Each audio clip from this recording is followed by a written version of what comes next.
Vou refazer um vídeo que fiz há muito tempo sobre a Nova República, aqui da história do Brasil. Eu vou refazer com o roteiro original do vídeo. Então vamos pro vídeo. A partir de 15 de março de 1985, após o fim da ditadura e mesmo com o fracasso da emenda Dante de Oliveira de abril de 84, o movimento das diretas já surge no nosso país. A Nova República ou Sexta República Brasileira. Esse período, né? E está atualmente em vigor. Estamos vivendo agora nele a primeira eleição pós-ditadura pela Aliança Democrática, tendo Tancredo e Sarney como candidatos e derrotando Paulo Maluf e Flávio Marcílio, derrotando 480 a 180 votos, sendo o primeiro presidente civil após ditadura.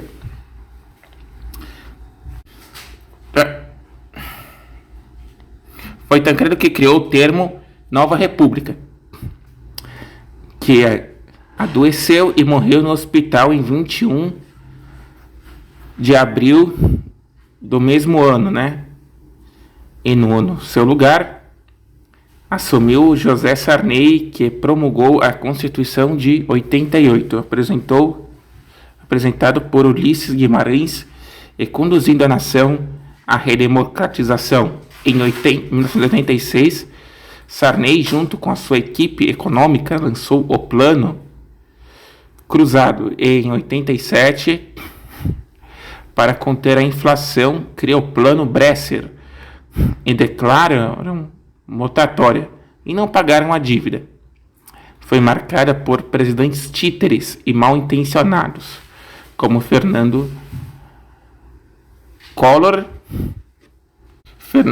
de Mello, um ex-governador de Alagoas, praticamente desconhecido na época, que venceu as eleições de 1989, mesmo ano da criação do Plano Verão, para estabilização econômica, mas que em 1992 roubou a poupança dos ricos e dos pobres. Sofreu impeachment e foi nessa época que teve o escândalo de corrupção do PC Farias, né? Ele foi a pessoa chave para o impeachment do Fernando Collor. PC Farias foi encontrado morto na praia de Guaxuma. A sua namorada também foi encontrada morta, né? Susana Marcolino, em circunstâncias suspeitas. Ele tinha sido tesoureiro da campanha do Fernando Collor e vice nas eleições de 89, quando o médico legista Badam Palhares fez autópsia, disse que tinha sido um crime passional e Susana matou o PC Farias e depois matou. Porém, em uma posterior autópsia, o médico legista alagoano Jorge Sanguinetti e o perito criminal Ricardo Molina de Figueiredo determinaram ser um assassinato, tendo evidência de uma terceira pessoa no local do crime. A investigação do esquema de impeachment contou com mais de $1 bilhão em cofres públicos atuais, né? A criação da moeda do real, né, foi em 94 por Itamar Franco, chamada de Plano Real. No mesmo ano, o Brasil torna-se tetracampeão. Em 95, assume FHC, que seu governo é acreditado como fornecimento da estabilidade econômica de um país marcado por anos de hiperinflação. Ao mesmo tempo, as crises econômicas no México em 97, na Ásia Oriental em 98, na Rússia em 98 também, no mesmo ano. Na Argentina, em 2002, reduziram as perspectivas perspectivas de crescimento econômico, né, durante sua presidência. Em 96, FHC privatiza a Vale do Rio Doce, uma das empresas. Em 96, FHC privatiza a Vale do Rio Doce, uma das empresas mais lucrativas e estratégicas de nossa nação.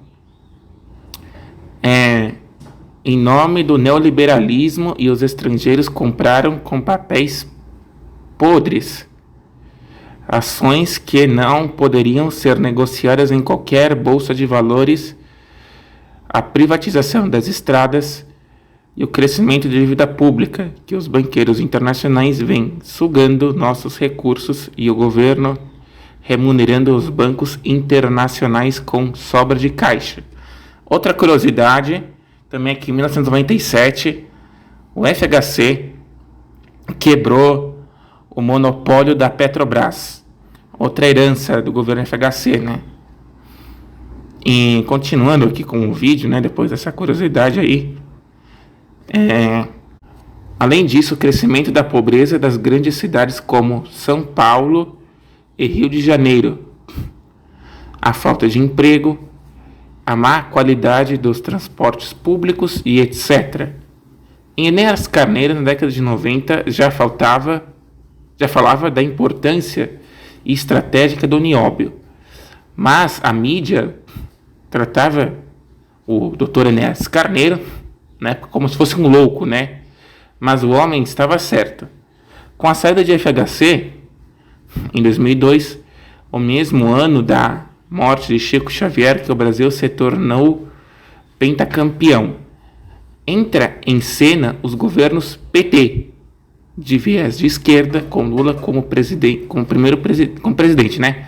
Eleito por este partido, ele assumiu em 1º de janeiro de 2003. E tanto Lula e Dilma, que sofreu impeachment em 2016, foi marcado por escândalos de corrupção nas chamadas pedaladas fiscais e a quebra da indústria civil brasileira em 2003.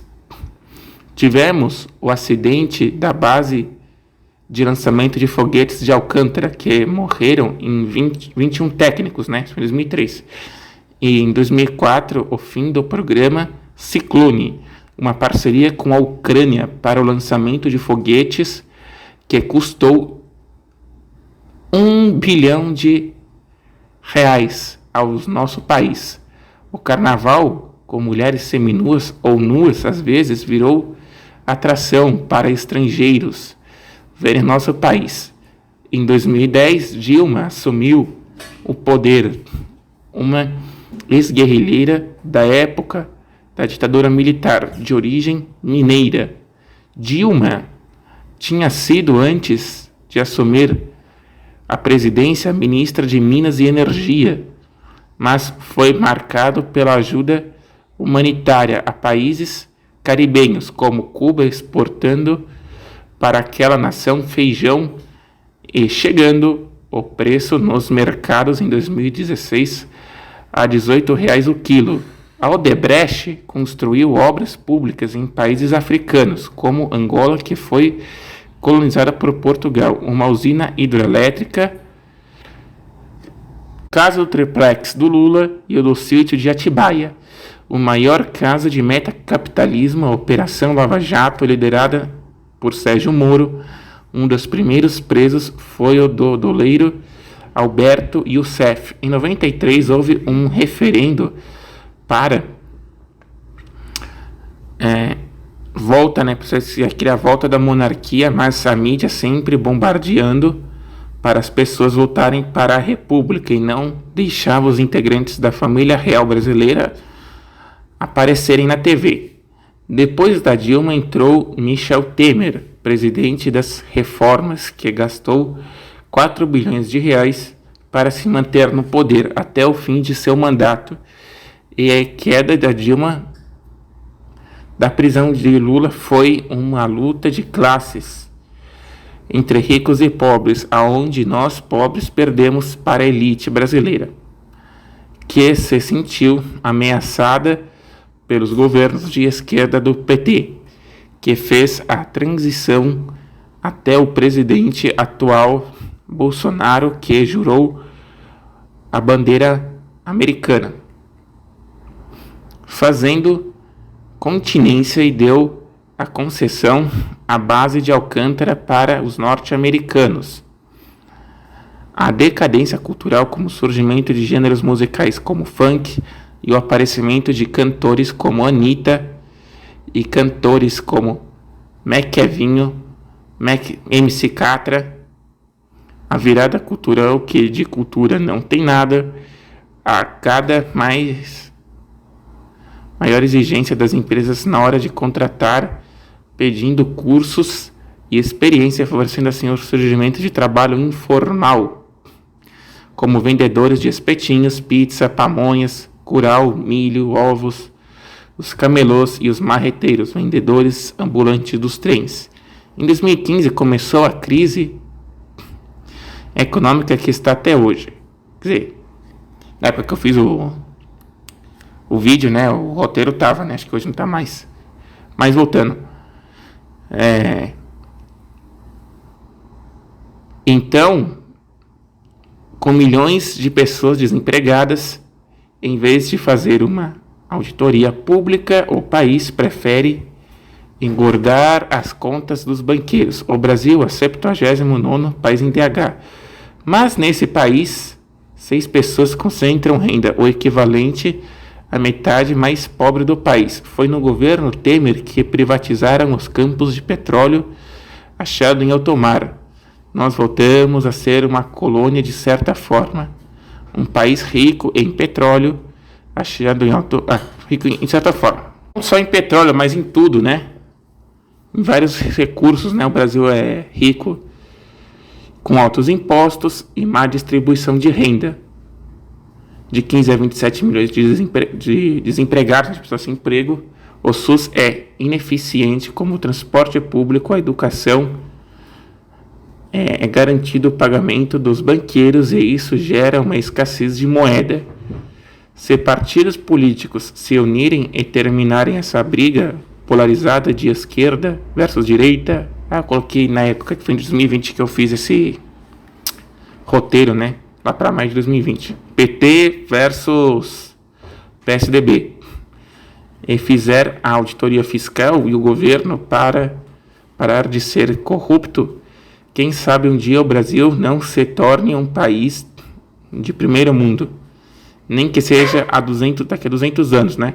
Hoje estão registrados no CTF 35 partidos e com a Covid-19 foi criado o auxílio emergencial de 600, né?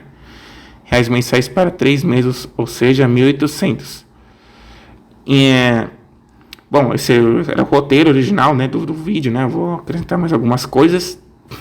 Então, antes que eu termine, né, o Covid lá foi, obviamente que vários outros auxílios emergenciais foram criados ao longo desse tempo, né, 250, depois veio 300, 250, até a 7ª parcela, e aí acabou no passado, e depois surgiu um novo auxílio emergencial, para quem não tinha recebido em 2020, foi no que eu fiz esse roteiro.